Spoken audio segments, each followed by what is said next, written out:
అసలు ఉమ్ములు అన్ని బాధల కంటే పెద్ద అవమానం ఉమ్ము అని ముఖం మీద ఊహించుకున్నాడు. నీ కోసం, నా కోసం. ప్రేమ. తప్పు చేసినాడు ఉమ్మించుకోవటం వేరండి.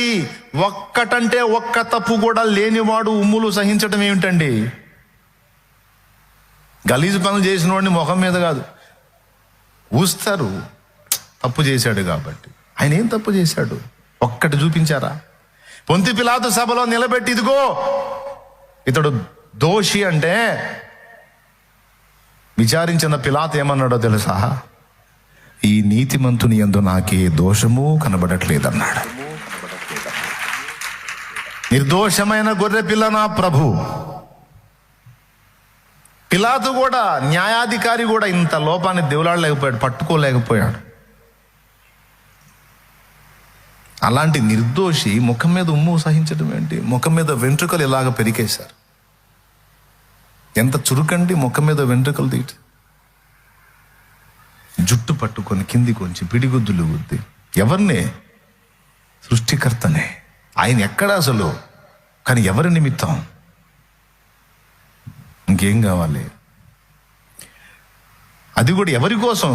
మంచోళ్ళ కోసమా, చెడిపోయిన వాళ్ళ కోసమా, పాపుల కోసమా, పరిశుద్ధుల కోసమా? ఎవరి కోసం చిందిందా రక్తం? ఎవరి కోసం నలిగిందా దేహం? ఆయన ఎక్కడా? ఆయన ఎక్కడా? ఆయన మహిమ ఎక్కడా? ఆయన పొందింది ఏమిటి? ఇంకేం కావాలి? ఇంకేం కావాలి? ఒక్కసారి మనసు పెట్టి ఆలోచించండి. అంతగా నిన్ను నన్ను ప్రేమించినోడు ఈరోజు నువ్వు నేను ఎదుర్కొంటున్న పరిస్థితులు ఎరగడా? ఎరుగునా ఎరగడా? తెలుసా తెలియదా? నువ్వు పాపివని, ఆ పాపాలకు నీకు శాపం వచ్చిద్దని, దాని తాలూకు నరకానికి పోతావన్న గ్రహింపు నీకు లేకముందే నీకొచ్చి పరిష్కారాన్ని ఇచ్చేశాడు. నీకు ఏవేమి ప్రాబ్లమ్స్ ఉన్నాయో నువ్వు ఎరగని స్థితిలో ఉండగానే నీ ప్రాబ్లం ఎరిగి దానికి పరిష్కారం సిద్ధపరిచి వెళ్ళిన వ్యక్తి ఆయన మహిమకే. నిన్నంతగా ప్రేమించిన వానికి నీ బాధలు తెలియవా? నీ సమస్యలు తెలియవా? నువ్వు ఎదుర్కొంటున్న శోధనలు తెలియవా? నువ్వు పొందుతున్న అవమానాలు తెలియవా? నీ ఆకలి బాధ తెలియదా? వస్త్రహీనత తెలియదా?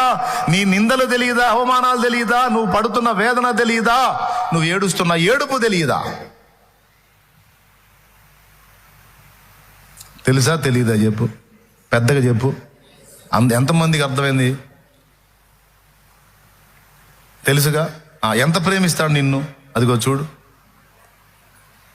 ఎంత ప్రేమించాడు. ఇంత పిచ్చిగా ప్రేమించినోడు మరి నువ్వు బాధలు అనుభవిస్తుంటే ఎందుకు వదిలేశాడు?